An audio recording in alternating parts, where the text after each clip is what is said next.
এগুলো দেখতেই পাচ্ছেন, এগুলো 4 ঘন্টা ভিজানোর পর এখন এই জায়গায় এই যে মাটি প্রস্তুত করে রাখছি, এটা একটা ছোট বল। এই বলে আমি এগুলা লাগাবো।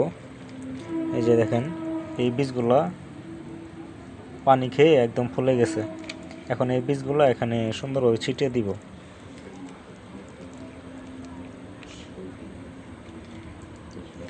চতুর সাইড দিয়ে সুন্দরভাবে ছিটিয়ে দিব, যাতে এক জায়গায় বেশি না পড়ে। হ্যাঁ, এই যে সুন্দরভাবে দিয়ে দিচ্ছি। এখান থেকে আপনারা যেগুলো হাইব্রিড জাতের ধনেপাতা, এগুলো কিন্তু আপনি সারা বছর এইভাবে আপনি টবে লাগিয়ে আপনি খেতে পারবেন। হ্যাঁ,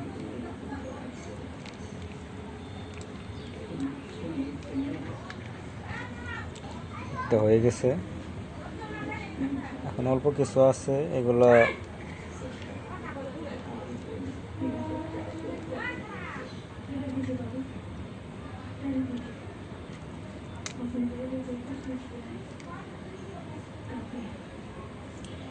দেখতে পাচ্ছেন। এখন সমানভাবে এইভাবে ছিটিয়ে দিছি।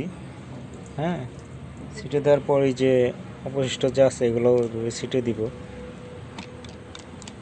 ছিটিয়ে দেওয়ার পর এখন এর উপরে সুন্দরভাবে মাটি দিয়ে দিতে হবে।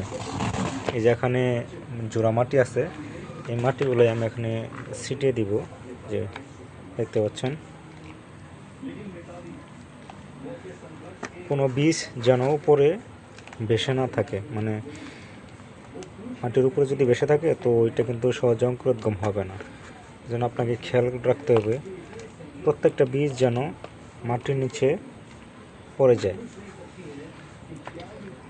হ্যাঁ, আমি ধনেপাতা কিন্তু এইভাবেই লাগাই।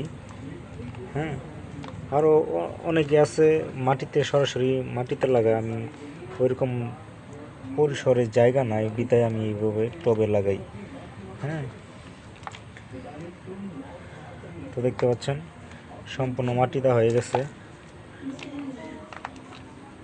এখন হাত দিয়ে যেভাবে একটু চাপ দিয়ে দিব।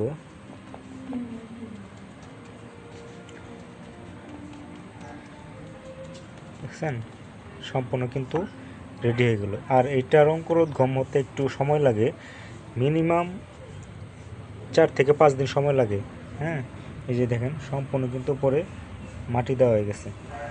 হ্যাঁ, এখন এটা আমি হালকা ছায়াযুক্ত এবং কেউ অর্ধেক টাইম রোদ পায় এরকম জায়গায় এটা আমি রেখে দিব।